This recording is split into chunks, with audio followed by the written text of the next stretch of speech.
It's Michael Laverty. Hey. We're at Cadwell Park the day after the British Superbike Championship meeting, and Michael's kindly let us loose on his McAMS Yamaha. Is that what you call it? Yep, McAMS Yamaha. Nervously letting you loose on it. Yeah. So as well as having Michael's bike here, we've also got the stock road bike, well the R1M, so the higher price jobby, and we're going to do a bit of a comparison and work out just how good the road bike is against the superbike. I mean, there's a massive price difference, probably about 100 grand or something like that in the build. It's a lot of money.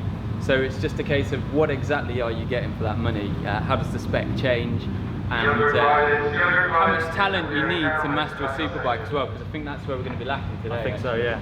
That's what you think, or? Talent and time. A lot of it's the 100-hour rule. So the more time you get with these bikes, the easier and more natural it becomes. So you guys are in at the deep end. You can't expect to jump on a bike at this level and be able to push it to the maximum and really feel what it can do in such a short period of time. I think he's just trying to flatter us. Yeah, definitely. 100 hours, never heard of that. I always work with 1,000 hours at least. Yeah. You know? What's it?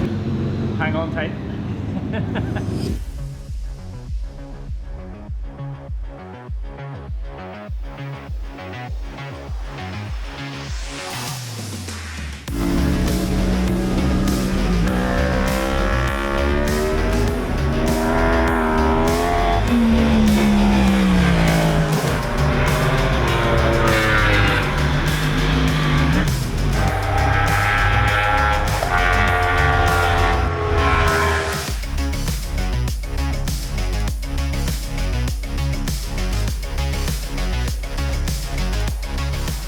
So you guys are going to be looking after us today and rebuilding the bike when what we can't talk about has happened. But yeah, do you want to introduce yourself? So who are you? What do you do? I'm Anthony. Obviously, I'm Michael Laverty's mechanic.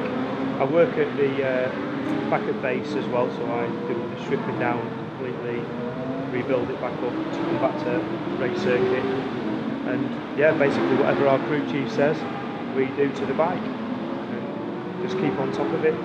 Taking fuel out, doing your measurements, and keeping the bike clean and get set up.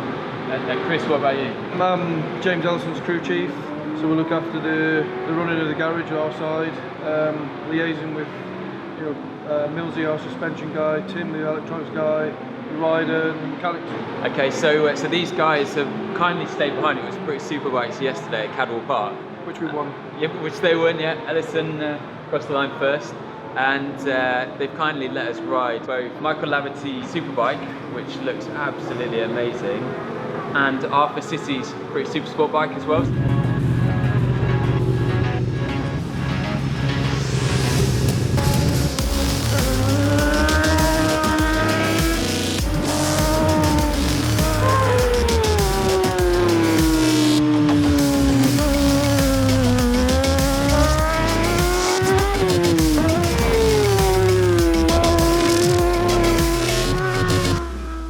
So, can you talk us through a lap at Cadwell Park on this thing? On this? Yeah.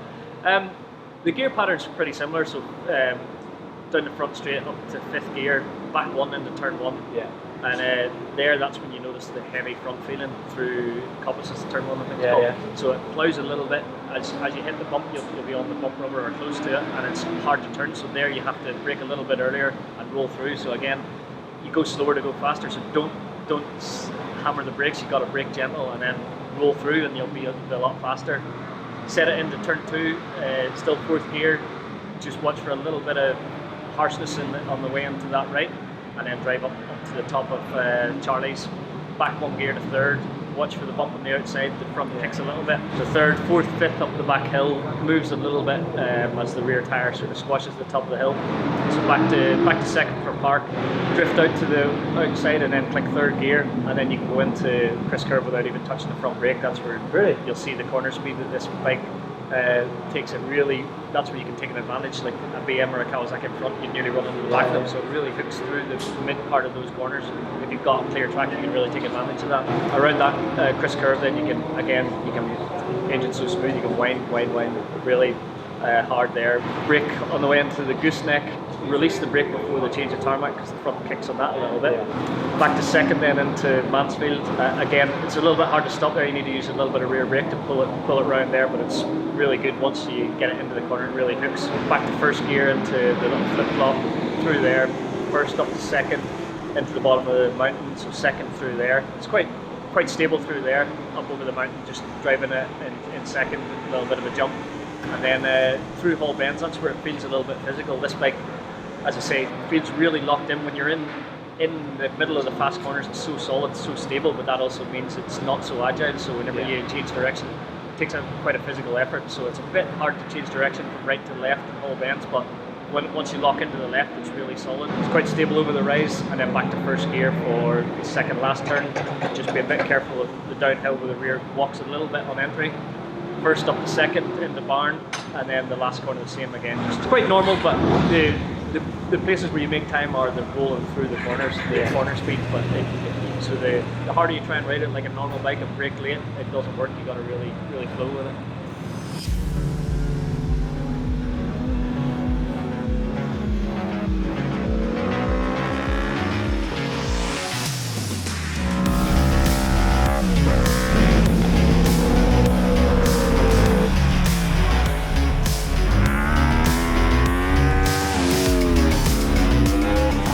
How was your sandwich?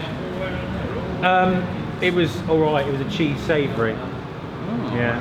So just having some lunch, and we've had a half an hour during the lunch break. Yeah. Thanks Cadwell, thanks No Limits. Thank you, Cadwell, No Limits. You haven't recovered from that session, have you? No. You're visibly shaken. It genuinely got me questioning how it is people can ride these bikes so hard and so fast, because it wasn't pleasurable, it was terrifying, and I actually found myself a passenger the whole way through. I'd like race into a section, get through a couple of corners like so slow, and then come out of them again, fight whatever the bike was trying to do, and arrive at the next place. And that's the thing, it's almost like it's so fast, corners just appear, and it's weird. It's like you get on even the R1M, which is a fast sports bike, it's like, oh, okay, I'll just chill out. More time to think about it. It's almost slow motion. Yeah, you know, it's an animal. So yeah, for me, I've conceded already. Like, I realise I'm not man enough for this bike, but you're like a real man, like, especially with that beard. Thanks. Yeah, I think it's all about how your brain can process what is going on, and unfortunately, Cadwell is a circuit that requires intense mental concentration, and if you're not sorted on a bike, if you're not happy on a bike, it's never going to come to you. And like you say, that was great getting a half-hour session out there, you know, and it's nice to clock some laps up, but it was all a bit of a blur. Well, could do some more.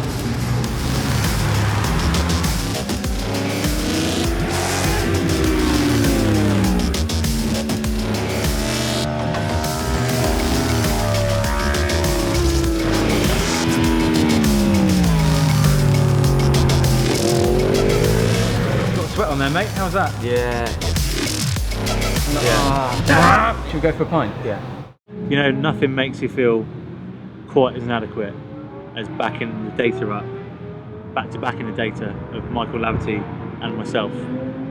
That was quite depressing, Yeah. but thankfully they didn't match mine as well, because I think that would have been even worse. So Michael Laverty is around a lap at Cadwell. It's 32 seconds. He's on the throttle flat, absolutely 100%. I was 8.2 seconds. Well, it's better than 6, isn't it? That's Yeah. one way of looking at it. Yeah, But that's quite scary. I mean, having ridden that bike now, I'm actually in my head, I'm thinking, unless you make the straights last really long, unless he was just in second, Yeah. how did he manage so long flat on that throttle? Because it's beyond me. I've never really. You jump on an R1M and you pretty much always, have a smile on your face. Yeah. Because it is probably one of the best track bikes money can buy. But after jumping off Michael's bike and onto the R1M, it was a bit of a shock, wasn't it? I think that's the thing. It's kind of like a sports bike of the year, back when it was sunny and glorious and we were having lovely times. We rode the R1M, and that was a great bike. It was right at the top of the best sports bikes on the market. And you know, having ridden it today, to put it in context, it's just like, well, no disrespect to the bike, because it's an amazing bike, but next to a super bike, it was just like, come on, I want to go now. I want to stop now. Like both hands on the brake. There's so much stark difference. And I think when you were talking to the guys earlier, to the crew chief, to Chris, you were saying about, you know, the swing arm being 20 grand. Yeah. And it's all those bits that bolt together that make that bike as special as it is. I mean, it's something else, isn't it? I mean, yes, the engine is pretty standard, although it makes a lot of power. The frame is exactly the same. Everything else on that bike, you know, is 100. Like you said, it's 120 grand plus. Yeah. And it feels like it. Yeah, I mean, there's nothing to fault other than us in that package, is there really? I mean, it's just like I really wish I had the ability to hop on that bike and have the confidence, etc., to just go and rinse that, but it would never happen. You know, I think you know, you can hop on like a standard bike, a standard liter bike or whatever, and feel the boss of it. But I couldn't even go straight in that straight line. And I said to Michael Laverty after, I said, you know, do you have it? You feel like you're oscillating? He said, yeah. He said, it's just the power trying to sit down in the rear tyre and it just wants to move around. And I thought, that's not normal. Don't try and justify it, because that's not normal. That's why he's paid to go racing and you're not. Yeah, that's it's so true, you know. And hats off to him and everyone else that races those, because they are weapons, and especially around a track like this. We could have made it a bit easier on ourselves and gone to a nice and wide. Let's say we've been the most physical track in the UK. But yeah, you know, but well, we survived the day. That's the main thing, and the bike did. More to the point, those guys finally let us have quite a lot of track time on it today, mid-season as well. So big thank you to McAMS Yamaha, to No Limits, and to Cadwell Park for having us. And to Bike World. And to Bike World, definitely. But yeah, what an experience. It's blown my mind. I don't want to race super bikes. That's what I've learned today.